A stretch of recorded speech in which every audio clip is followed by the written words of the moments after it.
Bien-aimés dans le Seigneur Jésus-Christ, que l'amour, la grâce et la paix de notre Seigneur béni Jésus-Christ soient votre partage en ce début de semaine.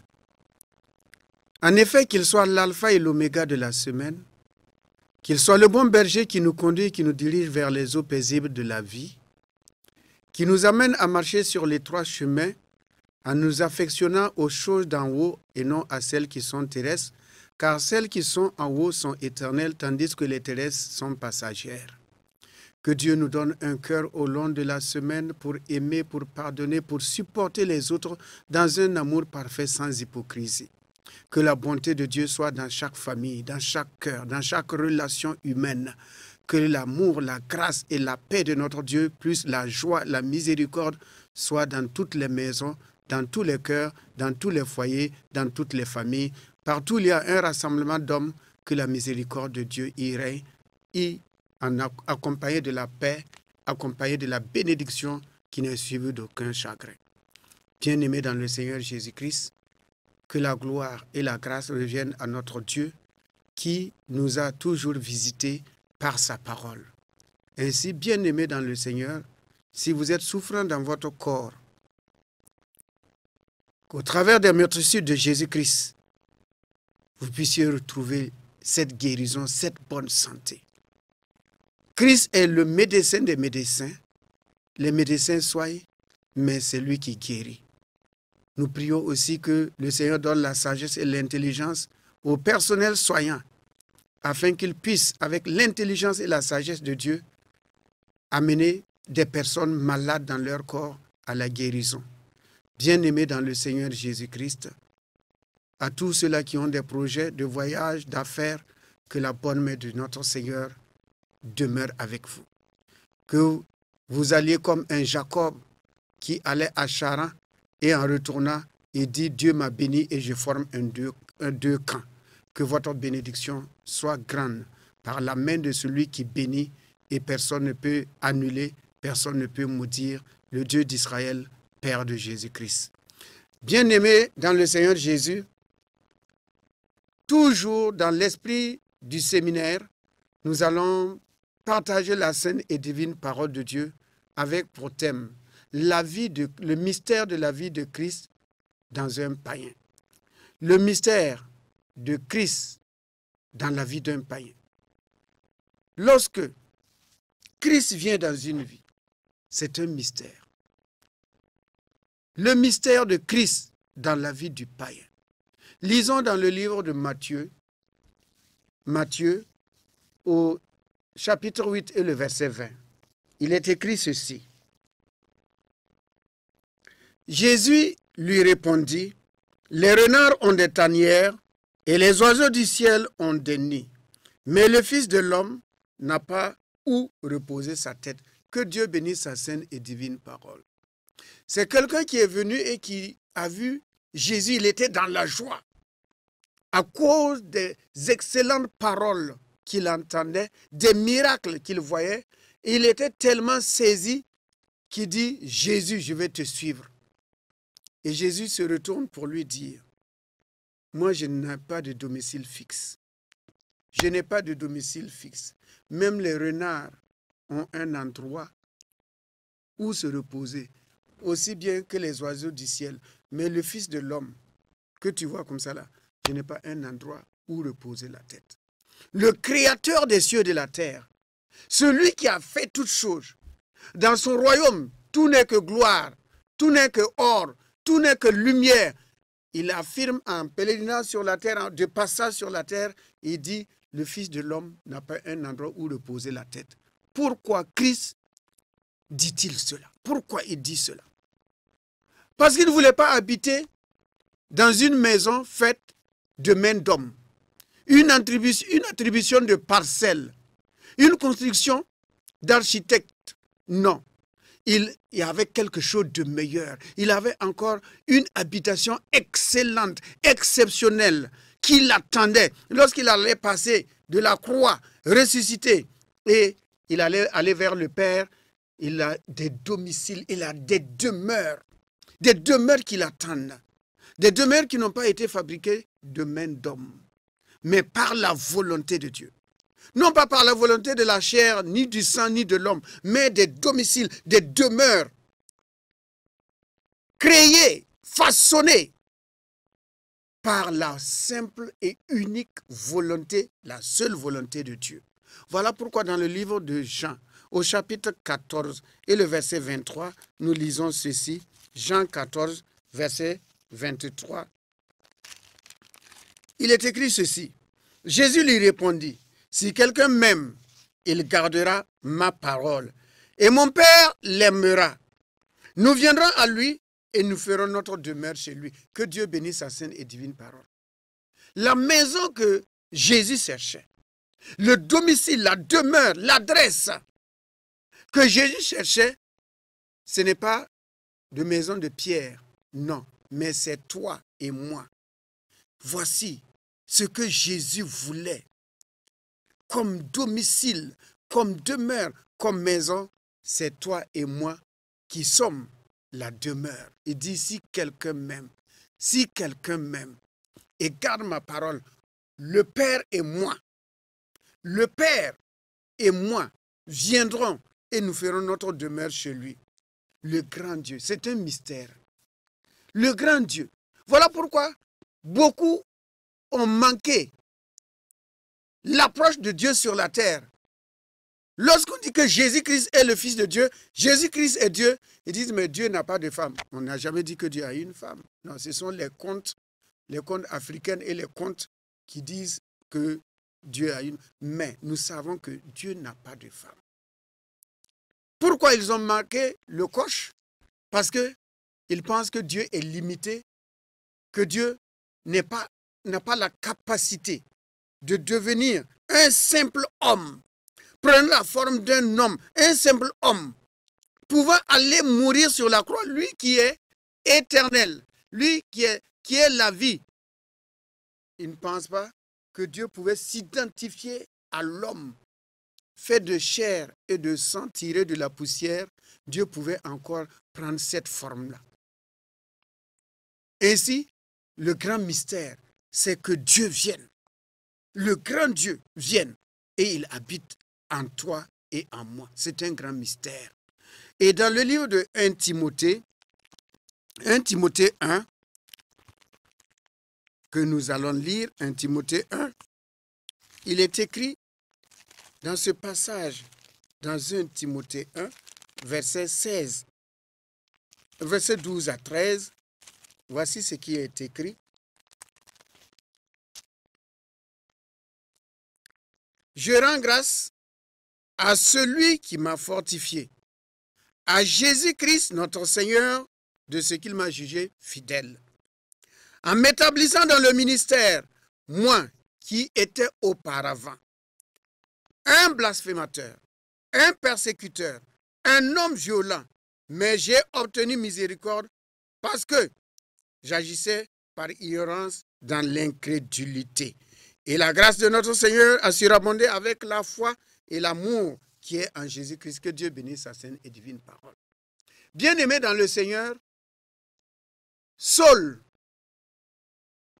dans le livre des Actes, il est écrit que c'est un homme qui respirait la violence et le meurtre. Voilà sa description. Ce que l'Église pensait de lui, ce que les disciples de Jésus pensaient de lui, c'était un homme violent et qui ne respirait que la violence. Et lui-même, il nous témoigne ici qu'il était un blasphémateur, un persécuteur, un homme violent. Saul,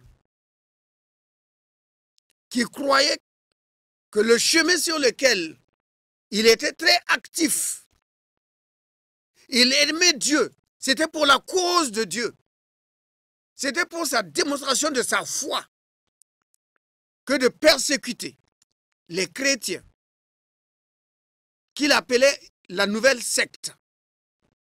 Ce Saul-là, Dieu va le rencontrer sur le chemin de la violence. Et lui-même, il va dire, je ne suis plus Saul, je suis Paul, ce qui veut dire petit. Et il va déclarer ceci, que lorsqu'il a eu la vision céleste, lorsque Dieu l'a rencontré, Il dit, je n'ai point résisté à la vision céleste, car j'ai reçu mandat de sa part d'aller devant les rois et les nations et de proclamer que Jésus est le Fils de Dieu. Voici l'homme violent. Voici ce que Dieu a fait, Christ a fait en venant habiter en lui. Et il va plus loin dire que maintenant là, le Christ en moi, il a fait des merveilles. Il a fait beaucoup de choses dans ma vie. Dans 2 Corinthiens, au chapitre 5, du verset 16 au verset 17, 2 Corinthiens 5, 16, 17, il est écrit ceci. Ainsi, dès maintenant, nous ne connaissons personne selon la chair. Si nous avons connu Christ selon la chair, maintenant, nous ne le connaissons plus de cette manière. Si quelqu'un est en Christ, il est une nouvelle créature. Les choses anciennes sont passées. Voici, toutes choses sont devenues nouvelles. Que Dieu bénisse sa sainte et divine parole. L'homme violent, persécuteur, qui respirait la mort, il déclare maintenant, lui, que Christ a rencontré, que si quelqu'un est en Christ, il devient une nouvelle créature. C'est comme de l'eau qu'on prend et c'est changé en vin. Plus le vin dure, plus le vin a des années, des jours, et plus le vin est succulent et excellent. Et partout où vous mettez du sel dans l'eau, ça va changer le goût de l'eau. De la sauce, quel que soit l'endroit où vous apportez du sel, ça change le goût de la chose. Ainsi, lorsque Christ vient dans une vie, si la personne était voleur, idolâtre, adultère, alcoolique, querelleur, menteur et tout le cortège des œuvres démoniaques, des œuvres des ténèbres, lorsque Christ vient dans cette vie-là, cette vie est complètement changée et transformée. Et Paul, lui, il nous dit, lui qui a vécu cette expérience, comme toi et moi, nous vivons cette expérience, car si Christ vient dans la vie d'une personne, la personne a une nouvelle vie. On dit toutes choses sont devenues nouvelles, les anciennes choses sont passées. Si quelqu'un dit qu'il est en Christ et il n'a pas été transformé, métamorphosé, méconnaissable aux yeux de ceux qui l'avaient connu auparavant, ce n'est pas le Christ, le Fils de Dieu, le Jésus-Christ de la Bible, ce n'est pas ce Christ-là, c'est quelqu'un d'autre, mais ce n'est pas le Christ de la Bible. Car là où le Christ de la Bible vient, le Fils de Dieu, Jésus-Christ, mort, enseveli, ressuscité, glorifié, assis, et qui est en nous, lorsqu'il vient dans une vie, la vie est changée, transformée. La personne reçoit un nouveau cœur, un esprit nouveau. Mais tenez, un père de famille qui dit qu'il est en Christ, quand il est absent, tout le monde est content. Les enfants, madame, tout le monde est joyeux, tout le monde est content. Mais lorsqu'on attend le bruit de l'arrivée du chef de famille, la maman dit aux enfants, cherchez-vous, mettez-vous de côté. Et la femme elle-même, elle se tient de côté. Quand il rentre, c'est silence absolu. Et il dit qu'il est chrétien. Il insulte, il maudit, il frappe, il dénigre sa femme, il violente ses enfants. Et cette personne dit qu'elle est une nouvelle création. Donc ce n'est pas le Christ de la Bible, ce n'est pas Jésus-Christ de Nazareth, le Fils de Dieu. Non, non, non, c'est un autre Christ. Parce que les ténèbres deviennent lumière, dit la parole. Nous sommes transportés des ténèbres à la lumière. Nous sommes encore devenus des fils de Dieu, fils de Satan qu'on était. Et bien plus, nous devenons la demeure de Dieu, car Christ a dit, lorsque je m'en irai, je reviendrai. Et je ferai ma demeure en vous. Et le Saint-Esprit prendra de ce qui est à moi et vous l'annoncera. Il va vous annoncer des choses cachées que l'œil n'a point vues, que l'oreille n'a point entendues, des choses qui ne sont jamais montées au cœur de l'homme, mais que le Saint-Esprit va vous révéler. La personne est passée de la mort à la vie. Le voleur ne vole plus, le menteur ne ment plus, l'adultère a cessé, Le querelleur et le bagarreur, c'est fini. L'idolâtre n'a qu'une seule chose, connaître Dieu, connaître Christ et la puissance de sa résurrection. Voici pourquoi il est écrit, toutes choses sont devenues nouvelles, les choses anciennes sont passées. C'est du passé. Le vieil homme, celui qu'on avait connu avant, ce n'est plus la même personne. Voilà pourquoi il y a des gens qui viennent en Christ, des jeunes gens ou des jeunes filles, transformées, métamorphosées, qui avaient vécu une mauvaise vie. Et maintenant, ces personnes sont devenues de nouvelles créations. Elles se marient. Et des gens disent, celle-là aussi a eu mari. Ah bon, Denise a aussi eu mari. Marguerite a eu mari. Marguerite a eu mari parce que Marguerite est devenue une nouvelle création. La chose ancienne est passée. Aïcha est devenue une nouvelle création. L'ancienne Aïcha est passée.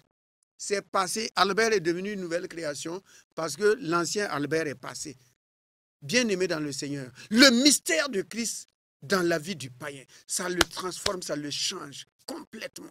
Comme l'aveugle, quand on l'a rencontré, ceux qui le connaissaient, ils discutent, c'est lui, c'est pas lui, c'est lui, c'est pas lui, c'est lui, c'est pas lui. Pourquoi? Parce que Christ est venu. Et l'exemple de Zachée.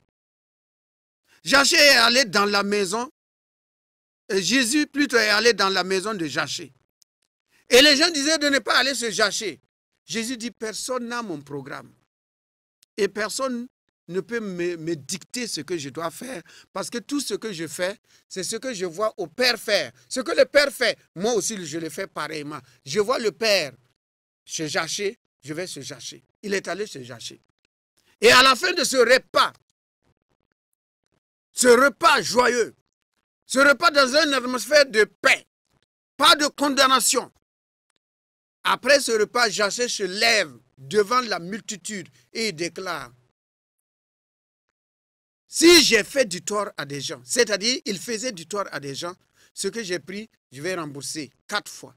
Et aux malheureux, je vais donner quelque chose, je vais leur donner mes biens. Et Christ va dire, celui-ci aussi était fils d'Abraham. Quand Jésus rentre dans une famille, dans un pays, dans une maison, dans un cœur, dans une relation, tout change, tout devient nouveau. Tout devient nouveau. Dans le livre de Acte 20, et nous allons lire le verset 36 à 38. Il est écrit ceci. Après avoir ainsi parlé, il se mit à genoux et il pria avec eux tous. Et tous fondirent en larmes et se jetant au cou de Paul. Il l'embrassait, affligé surtout de ce qu'il avait dit, qui ne verrait plus son visage. Et il l'accompagnait jusqu'au navire. Que Dieu bénisse sa sainte et divine parole. Tout cela qui fiait Paul, parce qu'il les persécutait. Maintenant que Dieu a transformé cet homme-là, il a été changé, il a été transformé. Et lui-même, il disait qu'il était un sujet de gloire. Parce que les églises racontaient, donnaient ce témoignage, que celui qui s'efforçait de les détruire, de les anéantir, de les emprisonner, de les mettre à mort, celui-là même qui les persécutait, il annonce maintenant l'évangile qu'il voulait détruire. Et il était un sujet de gloire pour l'église tout entière. Celui qu'on fuyait, on ne voulait pas rencontrer, aujourd'hui, on ne veut plus qu'il les quitte. Pourquoi? Parce que Dieu l'a transformé. Il avait le message. Il avait le message divin. Il avait la parole. Et il a tellement, à travers la parole, là où Christ n'était pas nommé, il a apporté la parole à tel point que maintenant qu'il dit, je m'en vais, vous ne me verrez plus jamais. C'est terminé, mon voyage. Je vous ai donné tout le conseil de Dieu, sans rien vous cacher. J'ai terminé mon ministère, je m'en vais. Celui-là qu'on fuyait, on l'embrasse maintenant, on ne veut pas qu'il parte. Et on pleure, ils fondirent tous en larmes, sans exception. Parce que maintenant, oh Seigneur, merci, cet homme est devenu un trésor. C'est devenu un modèle, une lumière. C'est devenu celui qui apporte des transformations dans la vie des uns et des autres. Un transformateur de vie. Il n'est plus quelqu'un à craindre. Il n'est plus quelqu'un de méchant. Il est devenu disciple apôtre. Et Christ en lui, il devient une nouvelle création. Voilà pourquoi dans le livre de Colossiens, si nous lisons dans Colossiens, et chapitre 1, et le verset 27, il est écrit, vers la fin du verset 27, il est écrit ceci: le mystère de Dieu, cette richesse de ce ministère parmi les païens, à savoir Christ en vous, l'espérance de la gloire. Le Christ en nous, l'espérance de la gloire. Paul dit, si je vis, ce n'est plus moi qui vis. Le mystère de Christ dans la vie du païen. À tel point que Paul déclare maintenant, si je vis, ce n'est plus moi qui vis. Je vis dans la foi du Fils de Dieu qui m'a aimé, qui s'est sacrifié pour moi. Si je meurs dans la chair, je ne combats plus selon la chair. Le combat que je menais souvent dans le passé, dans la chair, ce n'est plus le même. Saul est parti. Je ne combats plus selon la chair. Je combats dans la foi du Fils de Dieu qui m'a aimé et qui s'est sacrifié pour moi. Il dit, il a la capacité de garder mon dépôt jusqu'à la fin. Celui qui m'a sauvé, celui qui m'a mis au large, celui qui m'a transféré, celui qui a fait de moi lumière, je ne suis plus ténèbres, celui-là, il a la capacité de garder le dépôt qu'il a placé en moi jusqu'à la fin de mon voyage, jusqu'à la fin. Il a cette capacité-là. Le Christ en nous, Christ qui vient dans une vie, cette vie est métamorphosée, est complètement transformée et changée. Les priorités ont changé. Cette personne qui aimait passer la nuit dehors, qui rentrait tard, il rentrait à 23h, 1h du matin, ça devient un père de famille qui à 18h, 19h est à la maison. Lui qui aimait aller jouer aux cartes, au damier, le voici maintenant avec la Bible. Il s'affectionne aux choses d'en haut. Un trésor est caché dans la parole de Dieu. Il aime la parole de Dieu. Il était violent. Maintenant, il aime sa femme et ses enfants. Tout ce qu'il dilapidait dehors, cela sert maintenant au bien-être de sa famille et à donner aux veuves et aux orphelins et aux prisonniers. Cet homme qui ne riait jamais, qui était toujours fermé, le voici jovial. Il est accueillant. Il est un rassembleur maintenant. Parce que Christ est venu dans sa vie. Christ est venu dans sa vie. Dans le livre de Galates, Galates 20, Galates 2, le verset 20, nous lisons ceci. Il est écrit au verset 20 de Galates, « J'ai été crucifié avec Christ. Et si je vis, ce n'est plus moi qui vis. C'est Christ qui vit en moi. Si je vis maintenant dans la chair, je vis dans la foi au Fils de Dieu qui m'a aimé et qui s'est livré lui-même pour moi. Que Dieu bénisse sa sainte et divine parole. » Il dit ceci, conclut en disant, si je vis maintenant, ce n'est plus moi qui vis. J'ai été crucifié avec Christ. Le vieil homme, méchant, violent, respirant la mort, a été crucifié avec Christ. Si je vis maintenant la vie là. Dans Philippiens 3,10, il dit, tout ce que je veux aujourd'hui, c'est connaître Christ. Le connaître. Et connaître le mystère de sa crucifixion. Si je vis, c'est le Christ qui vit en moi. La vieille nature de Saul là, c'est fini. Je suis devenu une nouvelle créature. Ce qui est nouveau, qui n'a jamais existé, c'est lui maintenant qui se présente devant l'Église. Et celui qui était la terreur, ce qu'il a voulu détruire, c'est lui maintenant qui relève. Il relève les murs qu'il avait fait tomber. Il relève ces vies qu'il avait détruites. Bien-aimé dans le Seigneur Jésus. Christ dans la vie d'un homme, d'une femme. C'est un mystère et ça change la personne. Ça transforme complètement la personne. La personne. Ses relations sont changées. Parce que ses amis qui veulent maintenant danser, boire, faire du n'importe quoi, ils ne s'affectionnent plus à ces choses-là.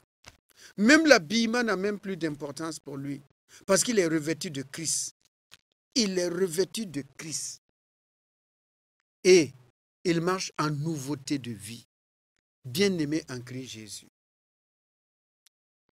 la vie de Christ en toi doit être visible. C'est comme une lampe qu'on a allumée. Elle est visible, elle est visible. Ta vie chrétienne de relation avec Christ doit être visible. Ça doit être du bon vin que Dieu a réservé pour ta famille, pour ton église, pour ton service à la fin. Le mauvais vin a été consommé dans le temps passé. Maintenant, c'est un nouveau vin que tu présentes aux autres.